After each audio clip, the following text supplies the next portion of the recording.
One more. Okay. All right, we're recording. Good morning, students. This is Sharon Pagan, your career navigator from Galveston College, and back with another live stream. We've talked about interview writing, we've talked about cover letter writing, we've talked about a job hunt and how to proceed with that. And so today what we're going to actually do is a mock interview where you'll have the opportunity, rather than me just talking about it with you, I have a professional, Rachel Smathers from Express Employment Professionals. And I've had the pleasure of working with Rachel. She's come to the Applied Technical Center to work with our welders and prepare them for interviews. And when I was looking for someone to do this with, I was eager to reach out to them since they've been such a great community partner for us. And as we talked about during the job hunt, if you remember during the last stream, that was one of the things we talked about doing, was reaching out to an employment agency. And I know I mentioned Express Employment Professionals to you then as well. So this is Rachel Smathers. We're going to talk a little bit about the reality of Zoom interviews and I think I've mentioned to you several times that Rachel told me even before COVID, employment agencies are moving in this direction rather than meeting face-to-face at the first opportunity, that they were moving toward doing interviews through Zoom and video. And so we'll talk about that. Rachel has a few things to tell you about and share with you. She'll talk, and then we'll go into the live interview, and then we're going to do a debrief with you. So I hope it's valuable for you today. It's a new experience for me as well. And so Rachel, what would you like to add and tell the students? Well, first of all, it's a new experience for a lot of people. A lot of industries and employers have been moving towards not just like phone interviews first for pre-screening, and then also doing virtual interviews, especially if you're in professional positions, skilled, is a little bit different. And so there are, typically there's a number of steps involved in an interview process in general. An employment agency is a little different than if you're getting hired on directly with a company from the get-go. With an employment agency, you typically, have a short pre-qualification and then you're brought in for an interview. But you actually, if you're somebody that we feel like we can place soon or immediately, whether we have a job or not, we'll put you through the whole full hiring process, drug test, background check, if that's, required, and a full interview process so that you're ready to go out. With other employers, and now what we're seeing more and more of, even on less skilled hires, is that they're starting out with to where we send, your information based on your skill sets and how you fit the job. But then they're actually setting up the initial interview as a Zoom or virtual interview at some point. There's a number of video abilities to actually do this through. I know that my skilled trade specialist here at Express in Texas City, she actually uses Facebook Messenger video to do a lot of her video interviews. And then there's also Google Hangouts. You have Microsoft Office Teams. So we're actually seeing a lot of companies using different resources. And sometimes they'll reach out and, and you can actually find out if let them know which one you're more comfortable with, maybe. Not all the time you'll get that option, but if you're doing it on a phone, I would definitely make sure that you download the app, because all of them do have an app, and it'll be a lot easier to connect on the Zoom or any of the platforms if you actually already have it pre-downloaded before you start the virtual interview. But after the virtual interview, typically the next steps would be if they want to move you forward in the position, at that time you'll probably go in for a face-to-face interview, or on the skilled side, maybe a facility tour and like welders, weld test, or that sort of thing. And then you'll complete their hiring process depending on how they do it, whether it's, you know, all of the HR paperwork and everything there, or you come back at a later time and meet with the HR person and do the HR hiring stuff and get sent off for a drug test or whatever would be the requirements. Every company is different.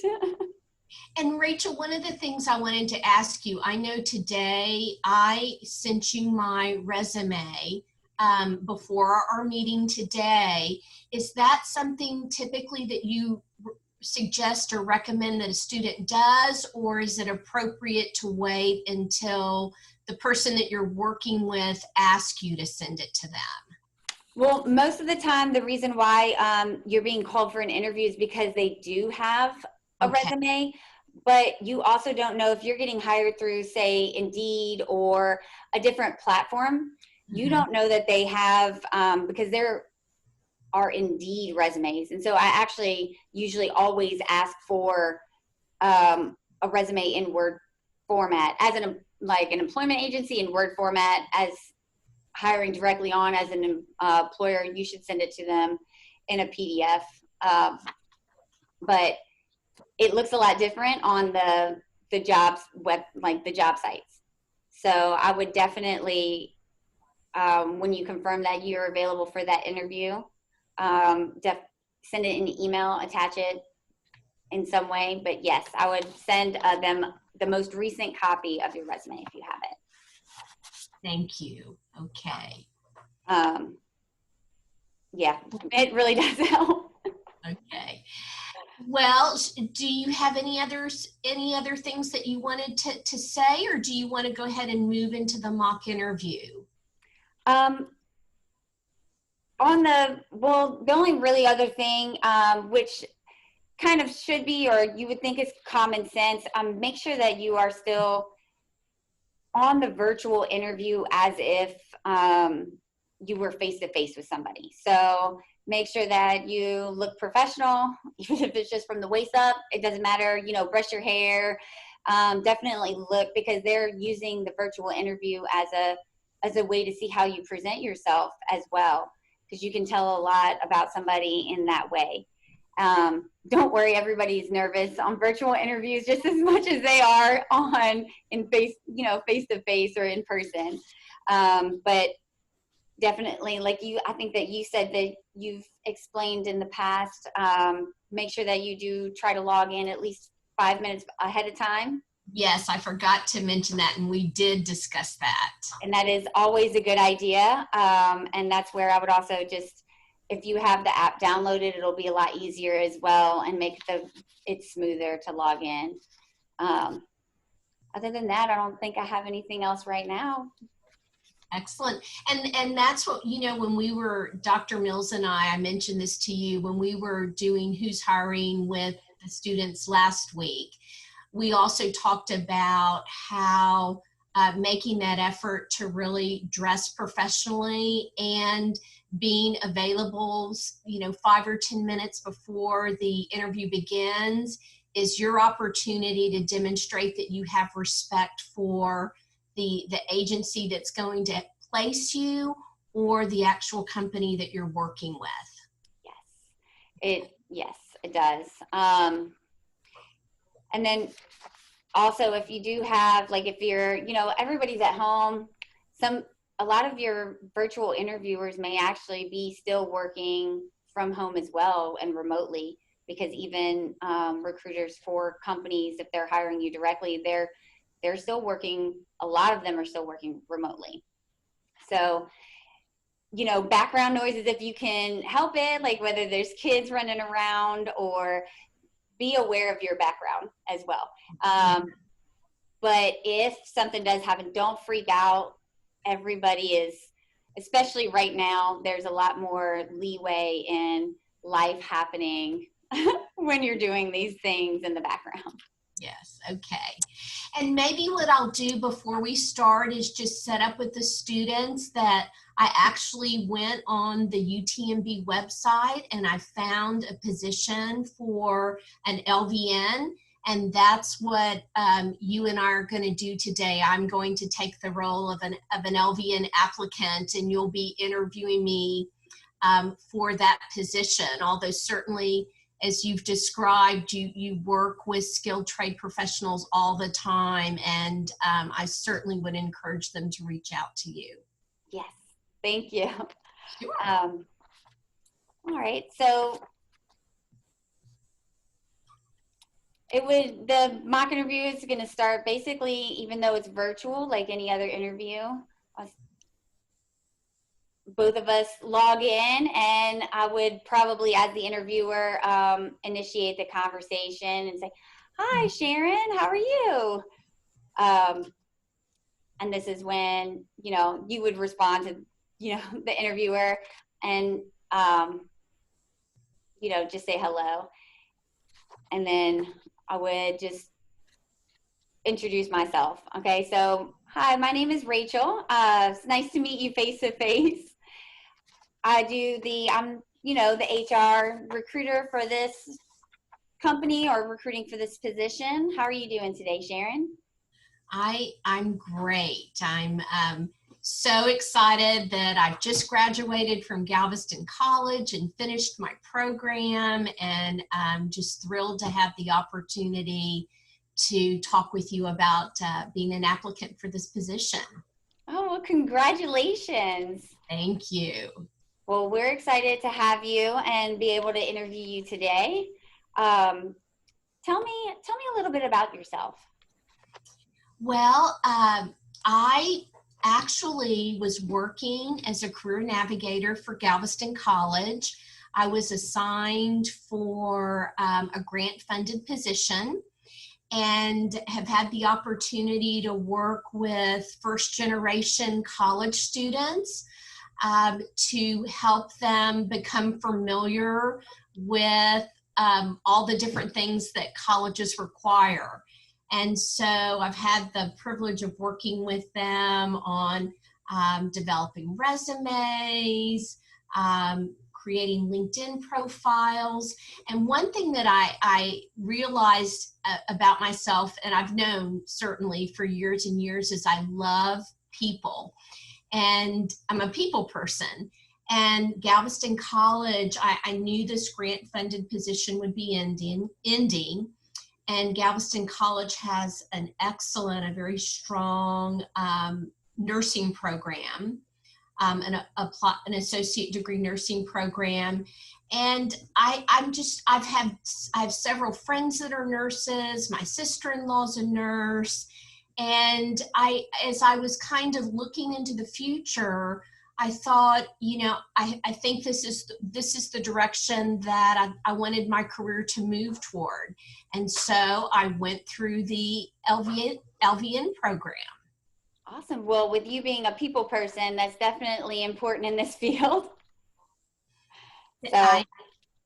Yes, and then the other thing I just wanted to mention to you, and I know that you've seen that on my resume, I've got a bachelor's degree in elementary education, so I love working with children. I have a master's degree in educational psychology, and so I've had the privilege of working in some settings where I've worked with people that maybe are experiencing some mental health issues. And I think that those are skills that will really serve me well as I go into this new profession as an LVN. Absolutely. What are 5 words that you would use to best describe yourself? One of the things I've learned through the LVN program when I was doing my internship is that it's critical to be adaptable. You've got to be ready to kind of move from room to room and into different scenarios as you're going from room to room. So I would say adaptable is one of my strongest skills, the ability to be adaptable. And also I'm very decisive, which I feel is very critical in nursing. That if I go into someone's hospital room and I see that it looks like they're in some type of stress, I know immediately what I'm supposed to do next. So I feel like that's something that I'm really proud about. The other thing I wanted to mention, I describe myself as a multitasker, that I am, while I may be in the room with one patient, I know what some of my other responsibilities are during the day, whether it's kind of transcribing notes, talking with doctors or other nurses that will be following after me. And so I'm able to kind of work on several things at one time, even though certainly my attention is 100% on that patient when I'm in that room.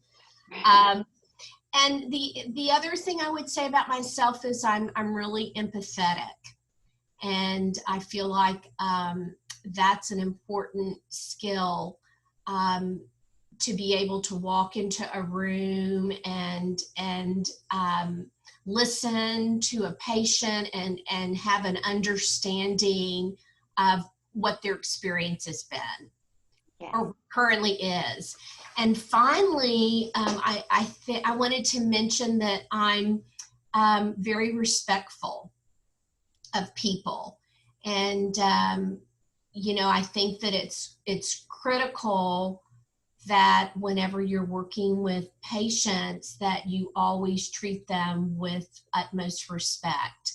And certainly hope that that's the way people will interact with you. So that's how I would describe myself. Absolutely. Those are excellent words to describe yourself, and all very important qualities.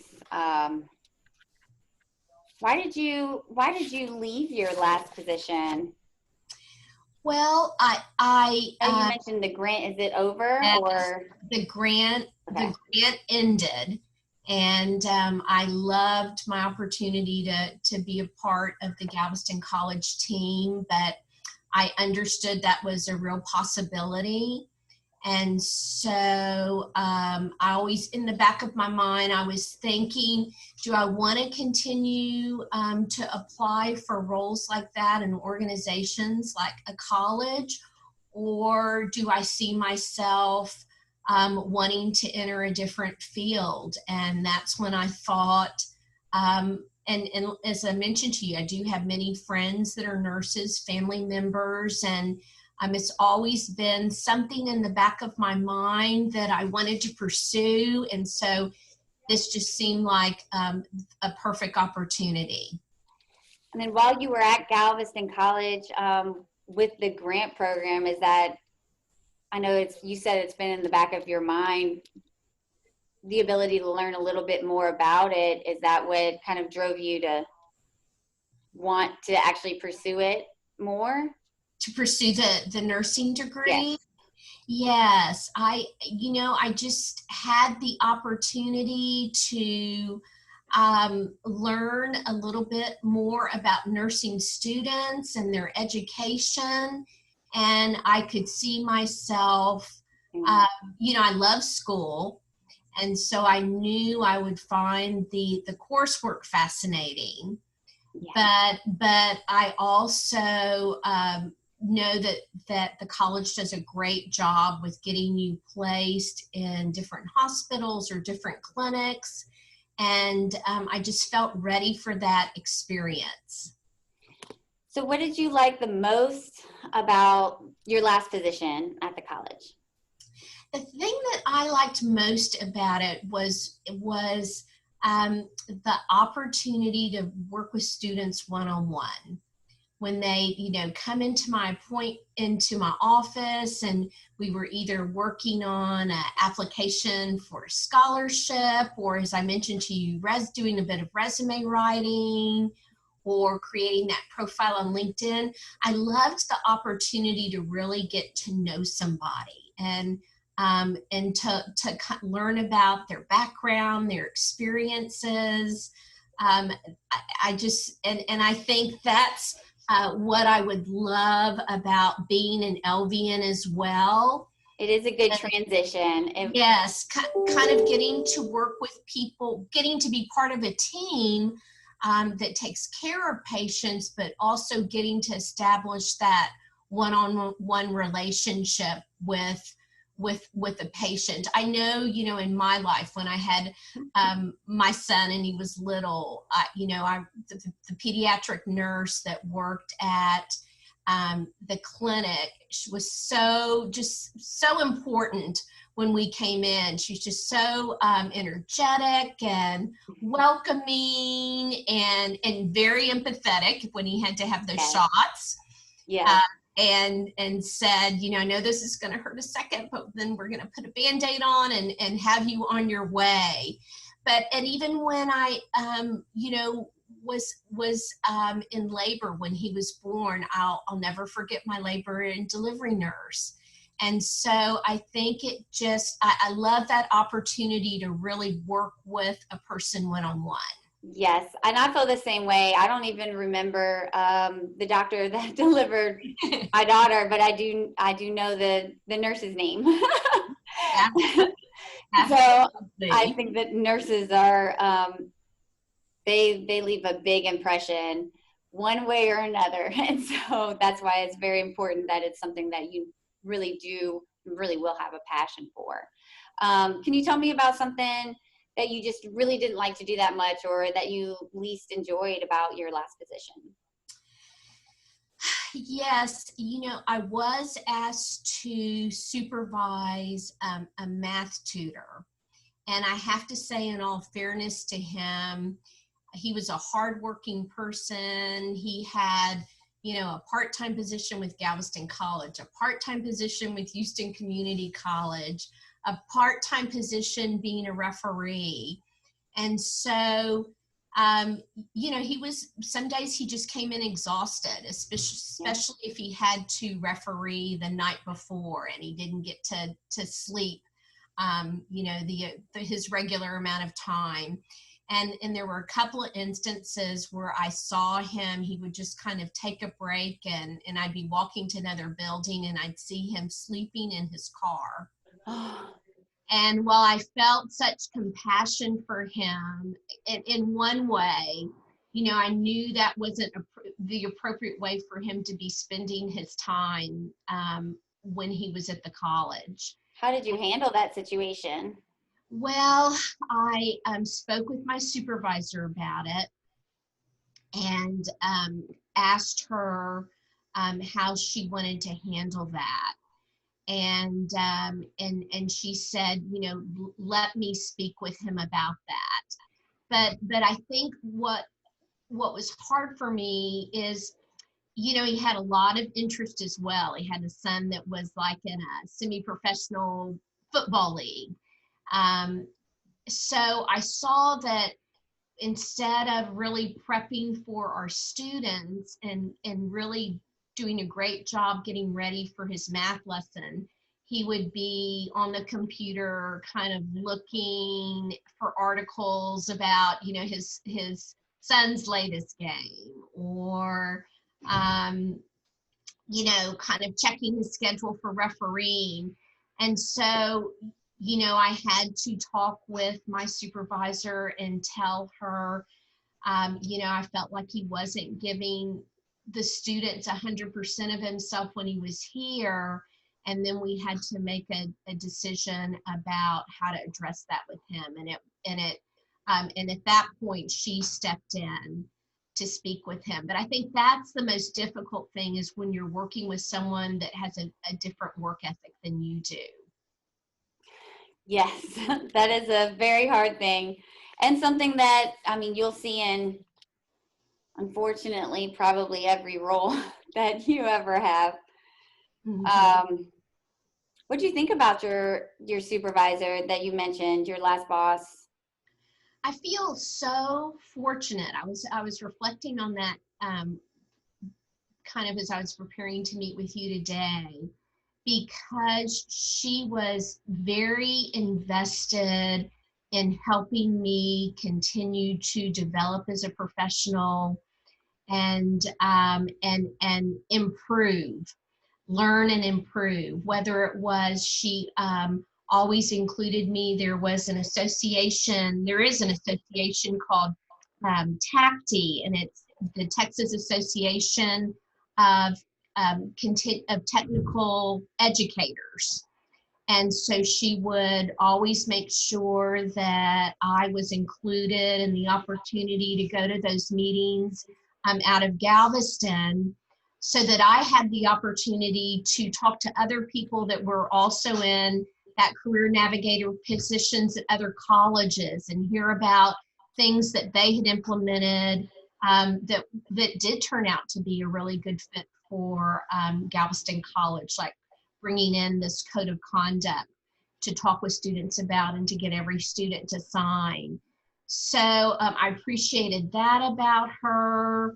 I had an opportunity. I was invited to go to Dallas to speak about being a career navigator with some other navigators in Texas at Texas Peer Mentor Network. And so she helped me prep for that. Just kind of like I might have the opportunity to prep someone for an interview. She went over kind of my PowerPoint slides and with me, and just kind of got me in, kind of gave me the confidence, I think, to step into that new role Right. and to talk about what I've done at Galveston College when I had that opportunity. So I had such a positive experience with her, and I wanted to also mention that one of the things that I feel a lot of pride about is she said to me, if I give you something to do, I know that I can rely on you to kind of see it from kind of inception to completion, and that's going to be something that I won't have to worry about. And so I wanted to show you, I was so flattered this year. She actually nominated me for a performance award at the college. And so we had a very good working relationship, and I felt I felt she expressed her gratitude when I did things correctly, and when I needed to do things differently. She talked with me in a way that certainly I could hear what I needed to do differently, and where I knew I needed to move in a little bit of a different direction. So you got the constructive criticism that you needed, but also an investment. That is a positive experience, and that's not one that most people are fortunate enough to get within a position, and they're lucky to get it, and hopefully at least once in their life throughout their positions as well. So yes, you're very blessed to be able to have such a great mentor like that work so closely with you. Thank you. I'm very very grateful for her, and of course I reached out to her when I needed a letter of recommendation as part of my application to the LVN program, and I'm very grateful she was very willing to do that for me. Yes, I don't think I got that. Would you, after this, forward it to me as well? Absolutely, the letter of recommendation that she wrote. Yes. Yes, Yeah, I would love to see that. I will get that to you today. Awesome. Can you, how do you feel about how well you work under pressure? Can you give me an example of maybe a time that you've had to work under pressure and how you handled it? Absolutely. I was thinking about that as well. And what happens at the college, some students are able to pay for their tuition and fees. Some students apply for the free application for federal student assistance, the FAFSA, and qualify, and the government pays for them to go to school. But we also have students that may apply to Workforce Solutions for support, or for SARE Jobs for Progress to pay for their tuition and fees. And we, inevitably get in the situation with our business office where the semester's about to start. I know, and they've got to say, this is the final day. Either those vouchers have to be submitted to me by the end of today, or the student's going to get dropped for non-payment. I can't extend you any room in that area. And so those are always pressure-filled days when the vouchers aren't in hand, and you've got to, maybe have multiple phone calls with someone from Workforce Solutions or SARE Jobs for Progress. And it's a stressful time for the students because sometimes, we have to speak with them and say, there's a balance owed. How are you going to address that? And of course, they may be under the impression that Workforce Solutions, for example, that their caseworker was supposed to send in the additional amount, and so they're frustrated. And so those are the days that I think about as being pressure filled. And I think what I've learned is that, particularly if I'm having to interact with a student and I see that they're understandably agitated, that even though I may want them to come talk to the dean and explain it to her, if that's not something that they're comfortable doing and they want to talk directly with their caseworker, I've got to back off and, as we were talking about earlier, respect that. But ultimately, by the end of the day, the vouchers have to be in or the students are going to get dropped. And fortunately, we're able to get those, for the most part, the vouchers will be there by 5 o'clock, but it takes multiple phone calls and you just have to kind of maintain a calm state and just be persistent. And so I think that that's what I try to do when I'm in a kind of having one of those days where there's a very definite deadline and the clock's ticking away.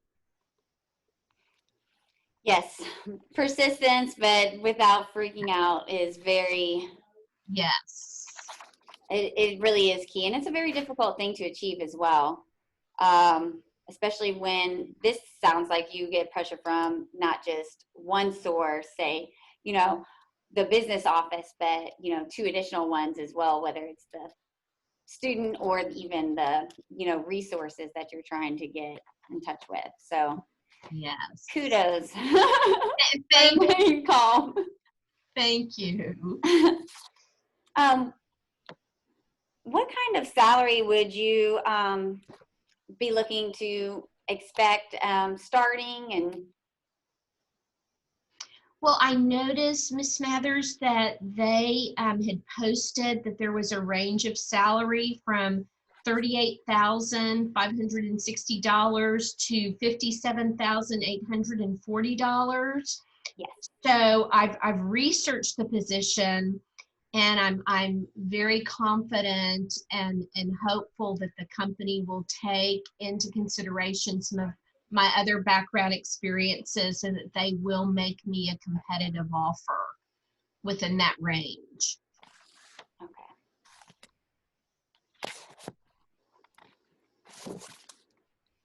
So you're not looking necessarily to come in at the top, but definitely not at the bottom because of your previous experience with, your education and also additional background with people and there are certain, and so I can see that where that we would be able to do that. Now there are within this position and everything, there are very specific boxes that get checked to determine it, but I don't see you coming in at the bottom. So we will hopefully be able to offer you that competitive offer once if we decide to move forward. Okay, thank you. Based on what you know about this position so far and what you've read about it, why do you think you're the best person for this job? Well, I reviewed UTMB's. I went to the website and I reviewed their mission statement, their vision statement, as well as their value statement. And the mission statement stated that they are invested in improving the health of people in Texas around the world, offering an innovative education, training, and pursuing cutting edge research while providing a very high quality of care. And I think certainly that matches my professional mission, that whatever patient group I'm assigned to, that will be my mission as well, is to provide the highest quality of care when the patients are under my supervision and care. And I noticed, I thought it was, I really liked their UTMB's vision, that they are attempting, again, to offer that highest quality of care while also looking ahead into the future to determine what the future needs of medicine is going to be, and striving to be the best in their endeavors. And I think that's just part of my persona. I strive to be the best in my endeavors as well.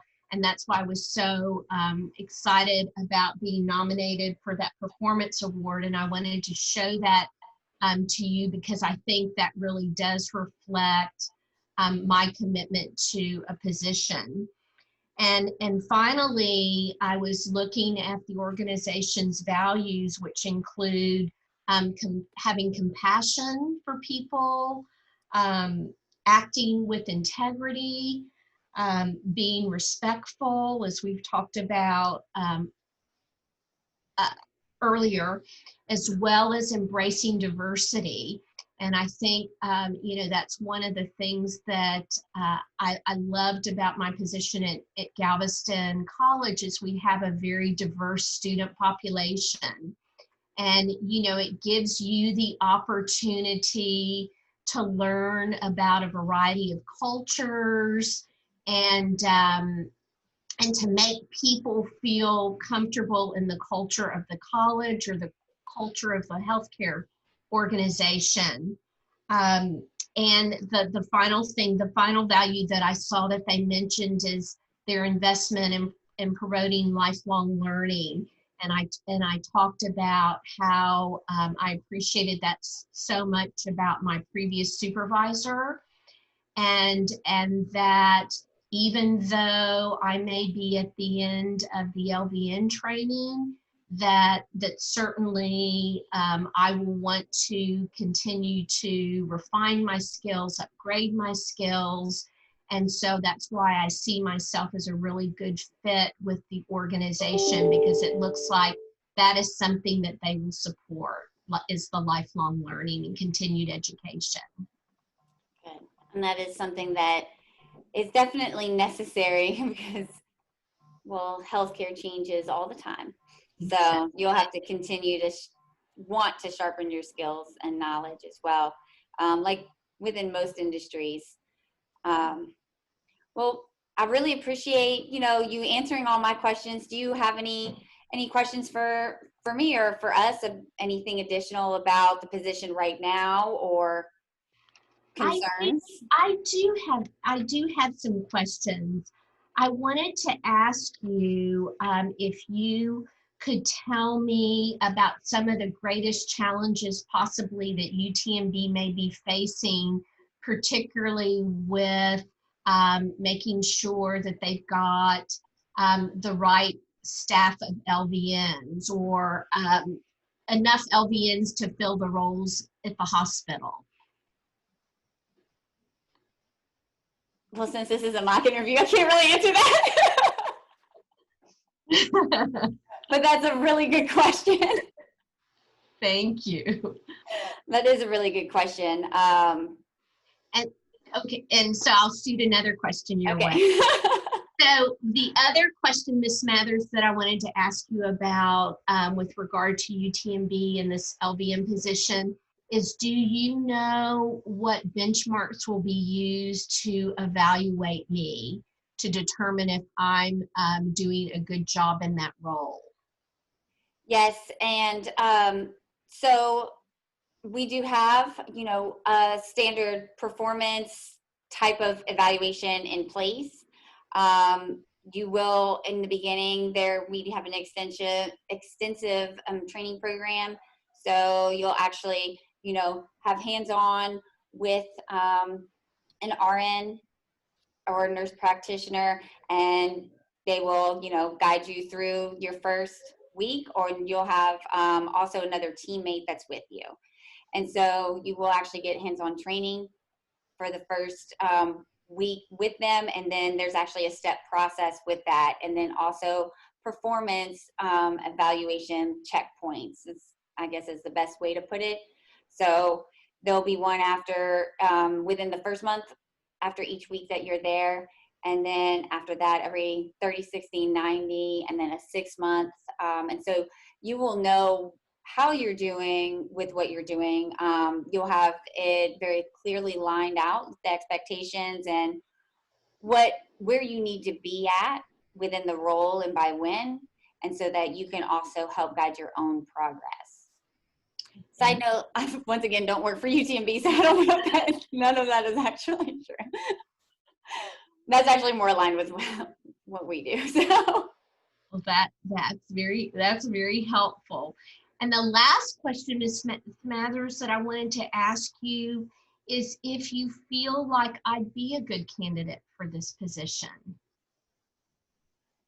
Yes, I feel like based on although you don't have, necessarily any medical field experience, which is something that we do look for in some way in the past, your certification and the certification program that you've gone through gives you a lot of hands-on experience that is definitely relatable. But then also for us to be able to hire not just on your hard skill set and what you've learned in school or past experience, we really do look for a culture fit. And so I do think that with a lot of the examples that you've given, your ability to handle things under pressure, your love of people and compassion, and the examples that you've shown with that sort of thing, I do think that you are definitely one of the top candidates right now that I have interviewed. We will have additional testing that I will probably be sending to you. You'll notice in the preferred skills and competency requirements, data entry is very important. Your ability to actually notate everything. Right now, that's especially in healthcare, even more and more so. It needs to be correct, and it kind of needs to be quick so that you can get patients in and out without also making them feel like you're getting them in and out, right? Respecting their time. Yes. And so we will send you some additional probably skills tests before we set up the next step, which would be an Excel, maybe a proofreading one, and a data entry skills assessments. And so we can test you on typing speed and then also accuracy, and you're just some more of your hard skill knowledge. Okay. Did you have any other questions? I just was curious, is there a time frame, a particular time frame where they will try to be making, that you're operating under, where they're hoping to have, a person in place in the next couple of weeks, the next month? What's it looking like? So I'll go ahead and tell you the next steps in the process. So like I said, the very next one, would like to move forward and at least send you that skills testing. And so we'll have that out to you. I would expect that back as soon as possible. And that way we can get the results and start maybe processing you for the next stage, depending on the skills testing at that time. So the next phase after the skills testing will actually bring you in for a face-to-face interview with me, but then also the leaders of the group or area that you would probably be working in. So your direct supervisor and that sort of thing, because they're part of making that hiring decision as well. And so it will be a face-to-face panel discussion. You're actually the first interview right now for this position. So we do have the next today and then also tomorrow, got 3 more interviews lined up. And so at the end of the week, by the end of the week, we'll be able to narrow that down. We're going to keep it open, the post, and be bringing in interviews virtually this week. And then next week, we'll be looking at the skills assessments and just some of the more harder line skills as opposed to the soft skills. And moving forward, we're looking within the next 2 weeks to have somebody in the role starting the training for the first day. So there is also, ideally the next 2 weeks, but more realistically, it probably will not start for the next 3 weeks. But because we'll still have to send you to get your background check done and, the hiring paperwork. And sometimes that takes a few days to a week to get done. So that's kind of the time frame that we're looking at. And that would be the next steps as the process, progresses. Well, thank you so much for taking the time to get to know me and giving me the opportunity to come in and speak with you. And I really just want to let you know that I think this position is, I'd be so grateful for the opportunity to be a part of a team in that organization. And I hope that I'll have that opportunity. Awesome. Well, thank you, Sharon. It was so nice to meet you. I've really enjoyed getting to know you as well. You have a very lovely personality and just your experience and just the light that you bring. It was really nice to meet you. Thank you, Ms. Smathers. Thank you. You have a good day. Thank you. Bye. And so this is where the call would end.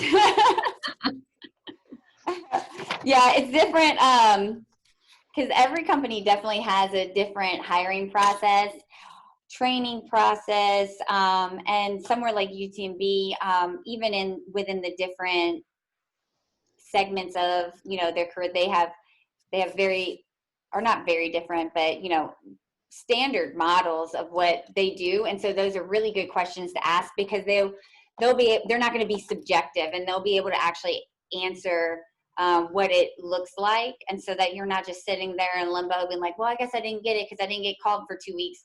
Well, maybe their background check or that sort of thing actually takes 2 weeks. Right. And I actually think that they do, I think they do the hard skills competency testing before even setting you up for a virtual interview, honestly. A lot of places do that. Even we do it sometimes, especially if it's a core requirement. If you know Excel, or if you have, have to have a certain number, like typing speed. Yeah. And so before even setting you up for the virtual interview, you'll probably get a skills assessment. Okay. Well, let's talk a little bit about what to do, what you would recommend a student do following a video interview. So After you video interview, it should be just like any other interview, where I would definitely send the interviewer, especially if you have their email, and you should have their emails if you got the Zoom or, virtual invite. Definitely I wouldn't send them a thank you note right away, but I would send them an interview follow-up, thanking them, maybe reiterating how excited you are to be considered for the position. Not going into a lot of detail necessarily, because they are interviewing so that's usually done on top of a lot of other things that they have to do as an interviewer, when you're hiring for a position, unless it's just all they do is just that pre-qualification. But definitely making sure that you reach out to them, and then even if you are in a panel interview or face-to-face interview, sending either a group thank you or something afterwards. But I wouldn't do it right after. If you do it, maybe the following morning, it kind of puts you back on their radar and quickly, but also it shows that you've actually had time to really reflect on the position, and maybe some of more. Normally I would give you more details on the job, what's really difficult about the job, or and try to kind of talk you out of it a little bit to make sure that it's something that you really want to do. Because as an interviewer, just telling you all the good things about a position, then having you start and realizing there's bad things too, and maybe those are things that you wouldn't have been able to do. It takes a lot of time and money to just get you to start the first day. And so I'd rather know, and all the good, bad, and ugly before you start.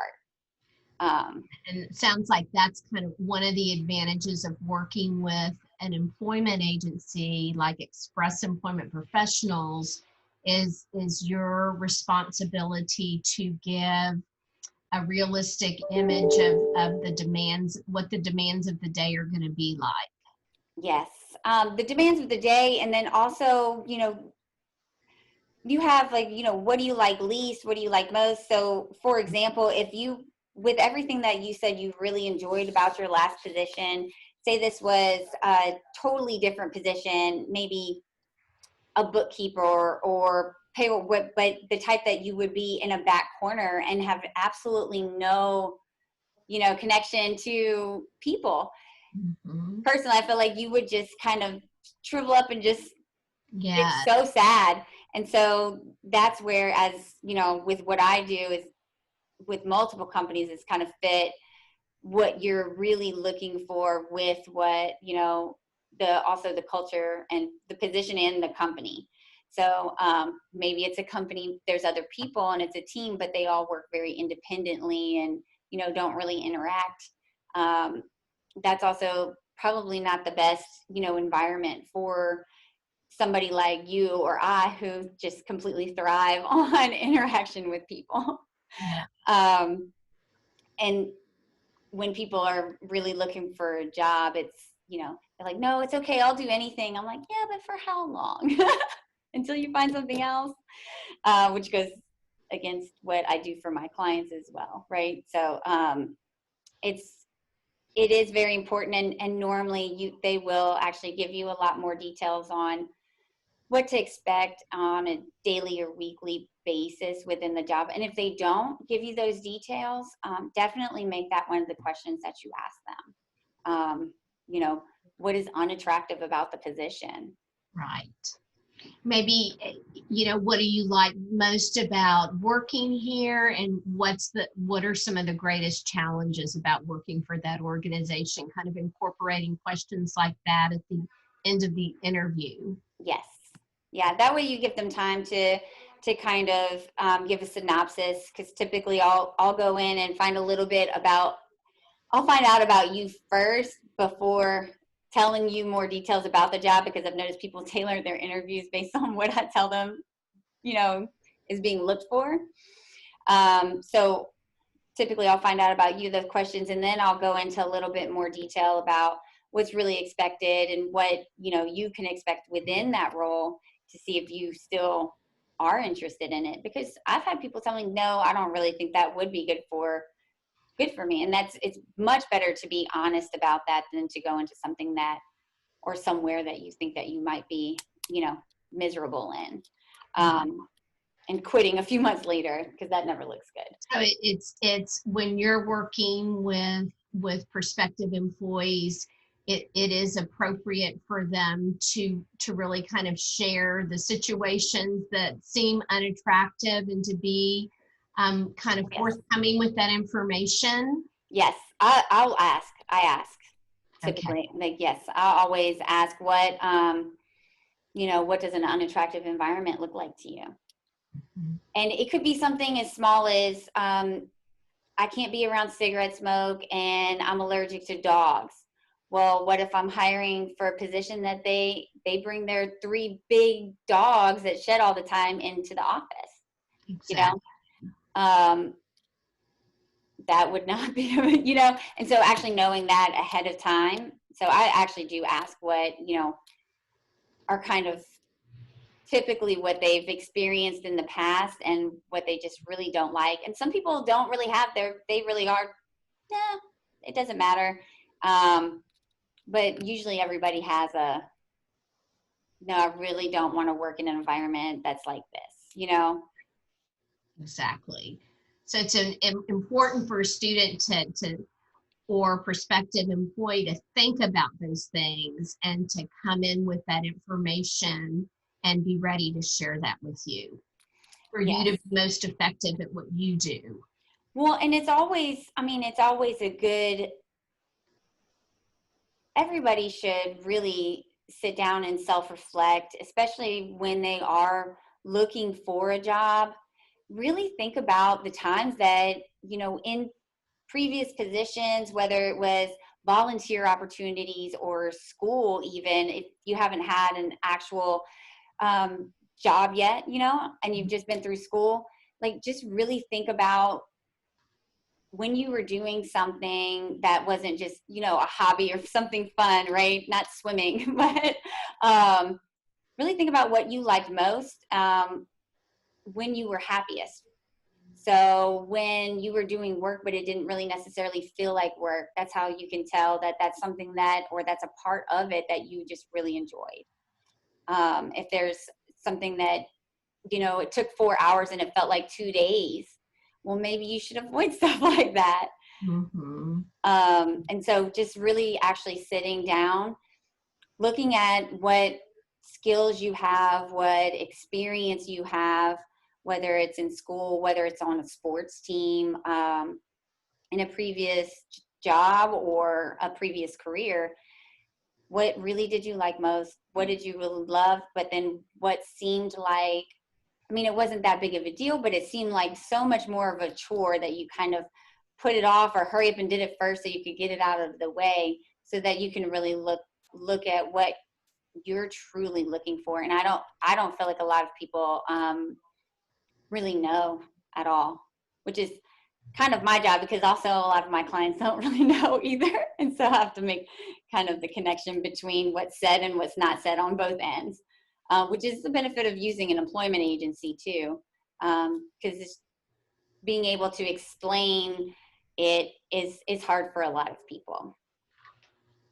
Yeah, it takes some kind of assertion and communication skills, and if that's something that they're continuing to develop, that's where agencies like Express Employment Professionals can really be helpful. Yes, and self-awareness in general.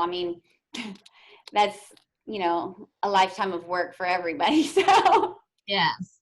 but yeah, definitely self-awareness is key, but even just starting on that journey is really important with whatever you do. That's all I think that's all I really have as far as critiques. Just make sure that you know what you're actually looking for, whether it's in an environment, and what you're good at, what you're not good at. You answered the questions really well. I think that being yourself is also very important, and you could also you know, you were definitely yourself as well. A lot of times in the interview, especially skilled interviews, are a lot different. So HVAC or welding and stuff like that. A lot of the questions will be more geared, you know, towards very specific skills test, the ability to pass certain, you know, weld tests. Whether it's a team environment, can you take direction well, or do you have a lot of experience and are looking to be more of a lead, right? Yeah. And then just specifics on those types of things. It's a lot more about the technicalities as opposed to because as long as you can do it and you can get it out and you are reliable, those are usually the most important things. Well, thank you so much for giving me the experience of what it's like to do a video interview and preparing the students for those experiences as well. And students, if you want to meet with Miss Smathers, just give me a buzz at 409-944-1410. I will eagerly share her contact information with you. And I can also be reached at spagan@gc.edu. And I wanted to throw in a little freebie today, Ms. Smathers. I didn't even get to tell you about this. Oh. If a student is preparing to interview, I have a great book that I use today to prepare to interview with you. And it's called Why Should We Hire You? It's by Brooks Harper. And he actually was a speaker that came to Galveston College a couple of years ago that talks about how every day is really an interview. And so and what I love about this book is that it gives interview questions to prepare for, and it also gives suggestions about what questions to ask. So students, if you reach out to me, whoever's the first person at 944-1410, or if you email me, I've got a clean copy waiting for someone, and I'll put it in the mail to you, spagan@gc.edu. So thank you so much, Rachel. I'm just so grateful. Oh, I'm grateful. Thank you for thinking of me when you requested to see if I could do this. I really appreciate it. I love doing this type of stuff. So thank you so much for inviting me to help. Well, it was ideal to have such a high quality interviewer for the students to observe and get familiar with. So we're most grateful. Well, thank you, Sharon. Okay. Well, we'll be in touch. Bye-bye. Absolutely.